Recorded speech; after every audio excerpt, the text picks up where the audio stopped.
मुंबई आउ Sunrisers Hyderabad match रो hero रहिले Cameron green जे कि हैदराबाद टीम को बैटिंग आउ बॉलिंग रे नाकेदम करथिले। आसंतु काली रो मैच विषय रे जानिबा। एही परि भाबरे प्रत्येकटी मैच विषय रे जानिबा पई हमर चैनल टी को सब्सक्राइब करि रखंतु। हैदराबाद टॉस जीति प्रथम बॉलिंग करिवार डिसीजन नेला जहा कि एक भलो निर्णय थिला। मुंबई तरफ रोहित शर्मा आउ ईशान किशन ओपन करथिले। रोहित शर्मा भलो शॉट तो लगाउछंती हेले तांको बैट रो ए पर्यंत भलो रन देखिबा को मिलु नाही।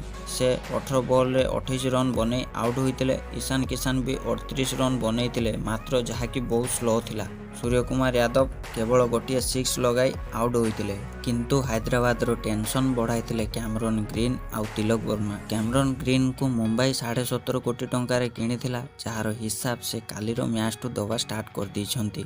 आ तिलक वर्मा से तो आगो वर्षरु केवल गोटे बैट्समैन जे कि मुंबई तरफ भलो परफॉर्मेंस दे चलीचंती। से काली 17 बॉल रे 37 रन बनाइथिले। टीम डेविड 11 बॉल रे 16 आउ ग्रीन नॉट आउट 40 बॉल रे 64 रन बनाइथिले। मुंबई टोटाल 192 रन बनाई पारथिला। चेस करबा को चाहि हैदराबाद तरफ हैरी ब्रुक आउ मयंक अग्रवाल ओपन करथिले। पूर्व मैच रो हीरो हैरी ब्रुक ए मैच रे मात्र 9 रन बनाई पारथिले। Rahul Tripathi 7, captain Markram 22, Abhishek Sharma 1 बनाइथिले।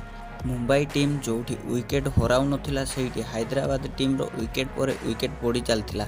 Mayank Agarwal 41 ball रे 48 रन, हेनरिक क्लासेन को 16 बॉल रे 36 रन रो गोटे भलो बैटिंग करथिले। लास्ट 6 बॉल रे 20 रन रो आवश्यक थिबा बेले अर्जुन तेंदुलकर बॉलिंग करिवा को आसीथिले। से बहुत भलो बॉलिंग करथिले। तांको आईपीएल कैरियर रे फर्स्ट विकेट रूप से भुवनेश्वर कुमार को विकेट नैथिले। हैदराबाद टोटाल 178 रन बनाई ऑल आउट होइतिला। मुंबई एही मैच 14 रन रे जीती पॉइंट्स टेबल रो 6 नंबर रे पहुंची।